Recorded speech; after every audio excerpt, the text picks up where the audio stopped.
As we ventilate those sentiments throughout the course of the day, let's touch base with our Tumaole Mohlaoli, who joins us just a stone throw away from where I'm sitting, to get us a sense of perhaps what the Youth League is thinking around this time, in a context where already former, current leaders say they don't want to inherit an ANC in crisis sitting in the opposition benches.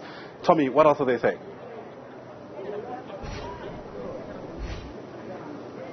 Well, indeed, Ayanda, and the youth are seen, of course, as the future of any movement, organization or nation, and the youth are facing a myriad of challenges in South Africa.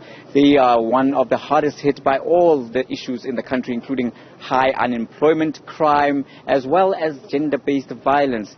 Now, joining me is, of course, Joy Maimela, who's the NEC member of the ANC Youth League, New Youth League task team, and Joy, you as the youth, in terms of the issue of unemployment, are you satisfied with the discussions that are being held here and some of the debates and solutions that are being proposed? Is this good enough with the current state of affairs in South Africa? Thank you very much, Tumaole, and good afternoon to the viewers. It's Joy Maimela, the National Coordinator of the ANC Youth League. Quite frankly, the discussions have been very robust.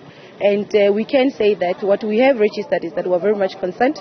We are not satisfied with progress that has been registered on decisions that we have taken, on issues of youth set aside, on issues of mass-based skills program rollout. We are not satisfied on issues of EPW programs expanded and how the National Youth Service was supposed to be massified. We are not satisfied. We were not satisfied with the progress that was reported, but we can say that the debates were very robust, and we are satisfied with some of the solutions that are proposed by commissions of the ANC. All right. And what kind of recommendations and submissions as representatives of the youth would you be making in terms of some of those topics that we've just touched on?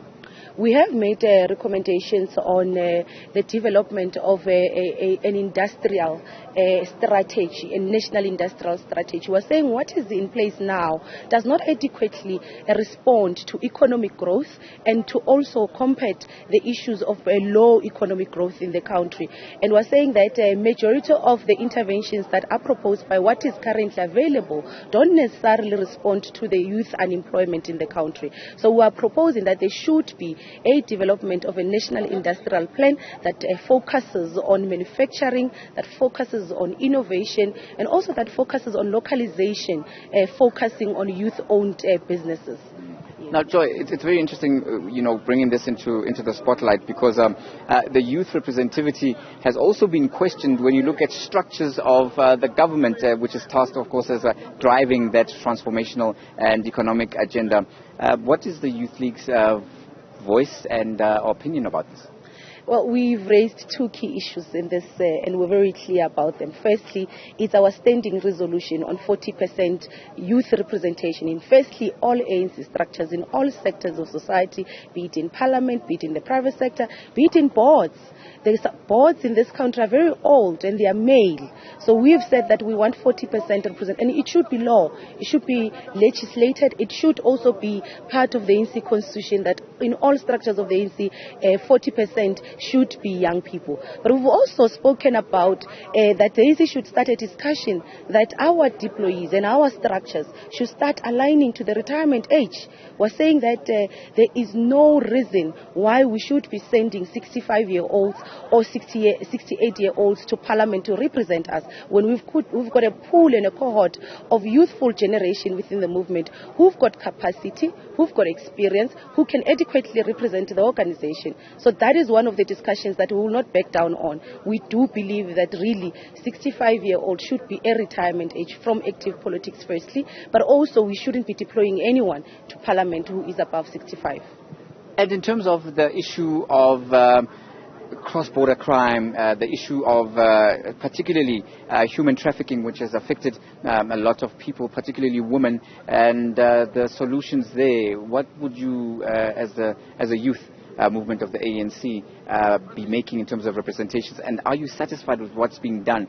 Identifying and analyzing the problem is one thing, but getting solutions, what do you think needs to happen?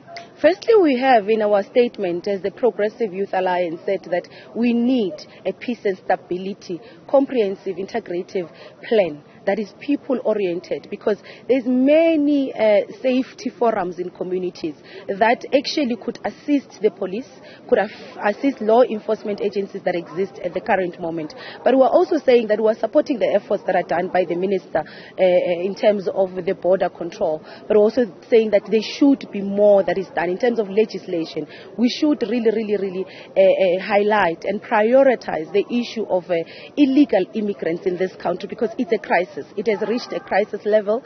Our constituency is complaining and is raising concerns that there is illegal immigrants. They are committing crimes in other areas.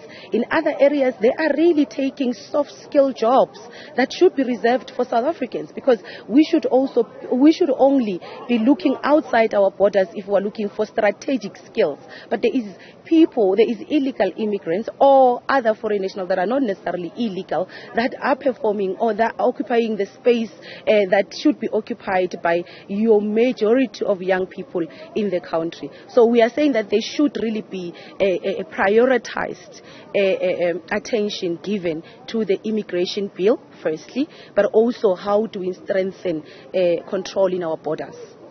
So we'll leave it there. Thank you very much for speaking to us here. That was Maimela, of course, NEC member of the ANC and representing the ANC Youth League there, voice of the youth, and detailing some of the submissions and some of the discussions and debates that the youth have been driving quite vociferously behind the closed doors there in these commissions. And with that, it's back to you, Ayanda.